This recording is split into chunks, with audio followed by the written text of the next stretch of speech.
सब देखने और सुनने वालों को मोहब्बत भरा सलाम। सबसे पहले ये सुनते हैं ये गंडापुरी साहब क्या फरमा रहे हैं, फिर बात करते हैं जी। तो लोटा बन के हमारी पार्टी में नहीं है ना, नहीं है ना। पहले था खाना काबा में जाकर परवेज खट्टर को मेरे साथ भेजे।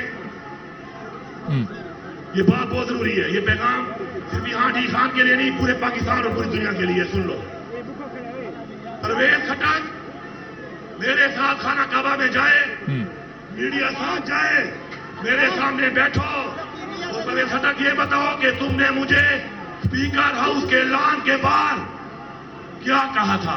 मैं बताता हूं क्या कहा था, और मैं इस हल्फ पे खाना काबा जाने को तैयार हूं, हर किस्म के हल्फ के साथ ये बात बयान करने को तैयार हूं। मुझे परवेज खट्टर ने कहा कि बाजवा साहब कह रहे हैं कि इमरान खान मुझे एक्सटेंशन दे दे 6 महीने की, तो मैं अदम एतमाद वापस ले लूंगा। ये अल्फाज ऐसे ही हैं जैसे मैंने बयान किए। आगे सुने, साथ बाजवा साहब ने कहा कि आप इन पार्टियों को NRO दे दें।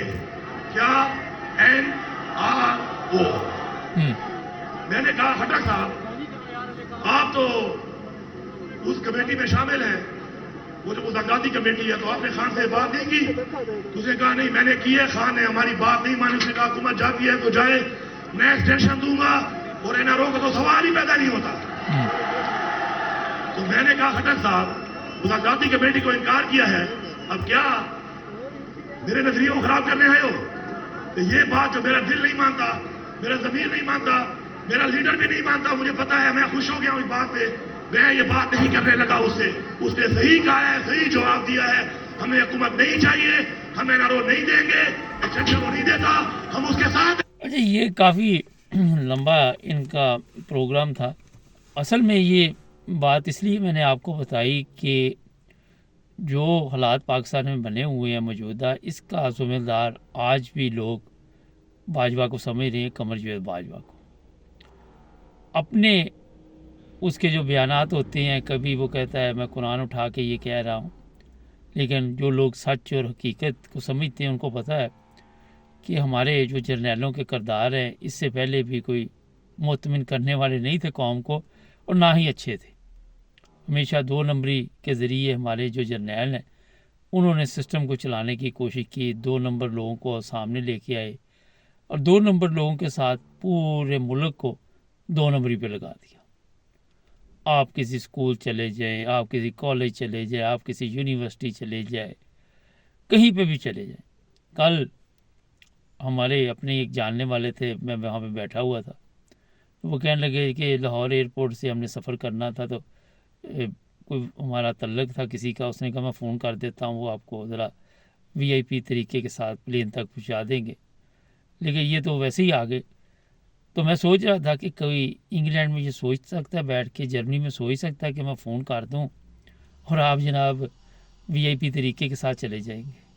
यहाँ पे VIP तरीका सिर्फ उसी बंदे के लिए इस्तेमाल होगा जो उसका हकदार है, हमारी तरह नहीं कि वहाँ पे आपने देखा एयरपोर्ट पे हो, कहीं पे भी हो, अगर आपकी कोई सिफारिश आ गई है तो समझे जनाब बल्ले बल्ले होगी, फिर पूरी लाइन पीछे छोड़ के वो लोगों को ये नहीं देखते कि वो इंतज़ार कर रहे हैं, वो जाके अपनी ट्राली जो है सबसे आगे लगा देते हैं, बाद में कहते हैं जी फ़लाँ का बंदा है।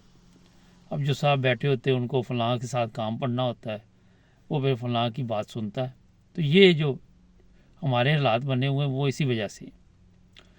अब क्या पाकिस्तान में होने जा रहा है, खैबर पख्तूनख्वा का जो सूबा है वो इमरान खान के ऊपर जान निछावर करने के लिए तैयार है। ये लोग समझते नहीं, ये हमारे जर्नैल समझते नहीं, ये उस वक्त भी नहीं समझते थे जब ढाका में ये 80,000 पतलूने छोड़ के भागे थे। वहाँ से भागे क्या थे, पकड़ लिए थे उन्होंने, एक हिंदू के सामने इन्होंने सिलेंडर कर दिया था।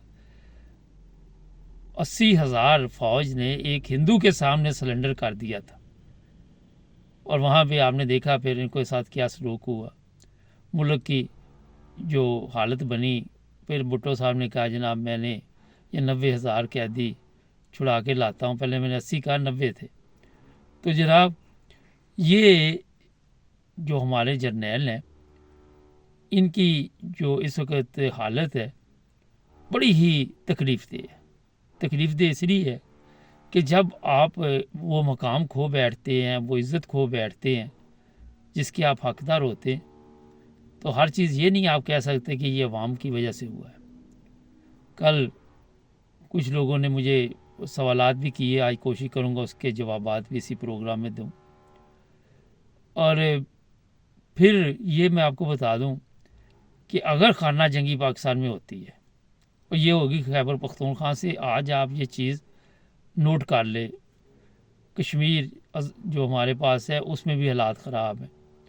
वहाँ भी कल पुलिस की मेरा एक शलवार थी, वो चौक में लटकाई हुई थी, जो वहाँ का कोई बड़ा अफीसर था, गाड़ी उल्टी हुई थी, वो लोग भी जो हैं वो आपस से बाहर हुए हुए।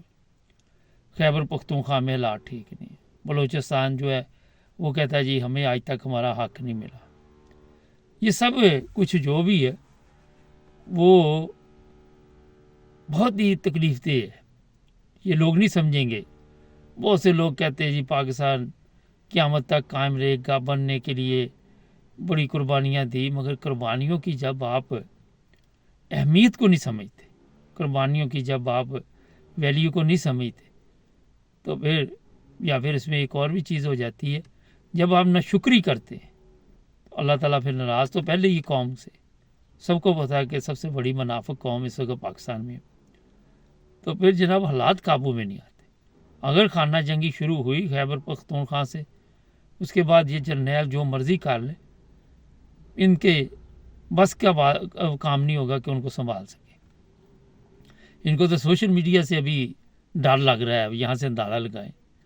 अगर प्रैक्टिकल तौर पे लोग बाहर निकल आए तो फिर ये क्या करेंगे।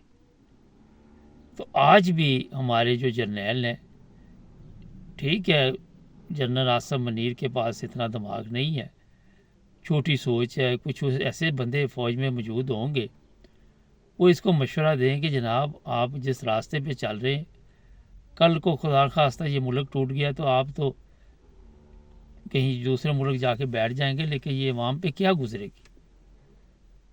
कोई तो इसको समझाने वाला हो, क्योंकि जो सियासतदान है वो तो गंदी नाली के वो कीड़े हैं वहाँ पे फिर रहे, जिन्होंने ना तो कभी वतन की कोई उन्होंने अहमियत को समझा, ना कभी उन्होंने आज़ादी को समझा।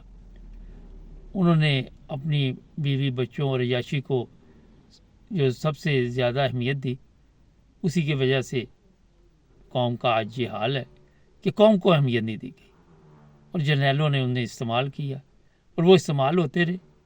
जब आपको हर जगह पे टिश्यू पेपर मिलेंगे, हर जगह पे हर इदारे में इस तरह के लोग मिलेंगे, तो मुल्क किस तरह चलेगा। कोई बंदा ये समझने के लिए तैयार नहीं। कल लोगों ने ये सवाल किए, मैं प्रोग्राम मज़ाहिया कर रहा था, वो किसी ने कहा बड़ा वकालत की है, ये की है, वो तो एक तंज़िया मैंने कल प्रोग्राम किया था, उसमें किसी ने कहा 7% भी नहीं लोग फ़ौज को अच्छा समझते। तो ये ठीक बात है, ये मैंने चेक करने के लिए किया था। एक बंदे ने भी फ़ौज के हक़ में कमेंट्स नहीं दिए। एक साहब थे, उन्होंने लिखा था आपको सड़ रहे हो, तो मैं यूरोप में रहता हूँ, मैं क्यों सड़ना, मुझे बताओ।